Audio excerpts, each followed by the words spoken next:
যুদ্ধের ডামাডোলে অস্থির হয়ে উঠেছে তেলের বাজার। বিশ্বের বিভিন্ন দেশে বাড়ছে দাম।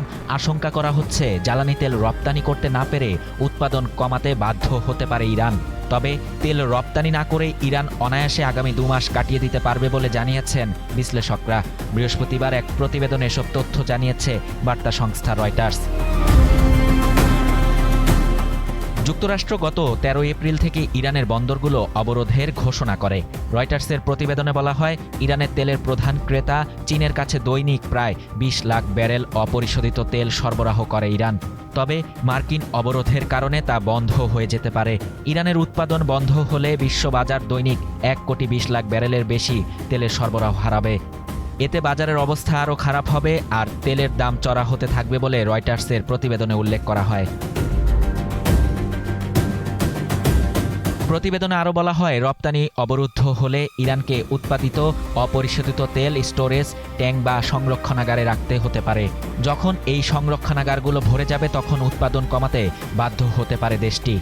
শীর্ষস্থানীয় জ্বালানি বিষয়ক আন্তর্জাতিক পরামর্শক ও বাজার গবেষণা প্রতিষ্ঠান FGE নেক্সট ইসির হিসাব অনুযায়ী স্থলের সংরক্ষণাগারগুলোতে প্রায় 9 কোটি ব্যারেল অপরিশোধিত তেল রাখার সক্ষমতা আছে ইরানের, আর মোট ধারণ ক্ষমতা প্রায় 12 কোটি 20 লাখ ব্যারেল।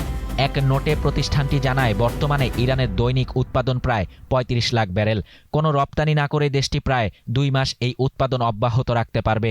আর দৈনিক 5 লাখ ব্যারেল উৎপাদন হ্রাস করলে এটি 3 মাস পর্যন্ত টেনে নিয়ে যেতে পারবে।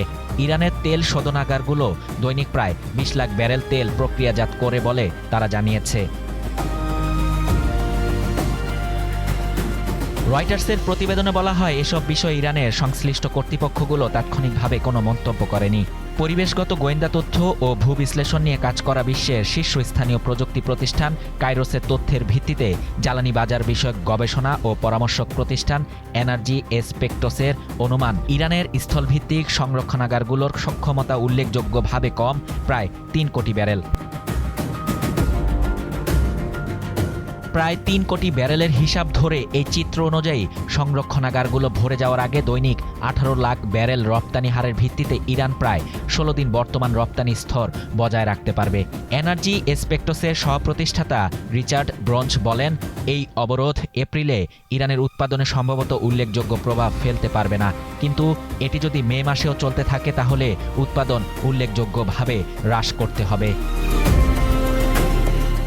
শাহরিয়ার শাফাত, বাংলা নিউজ 24।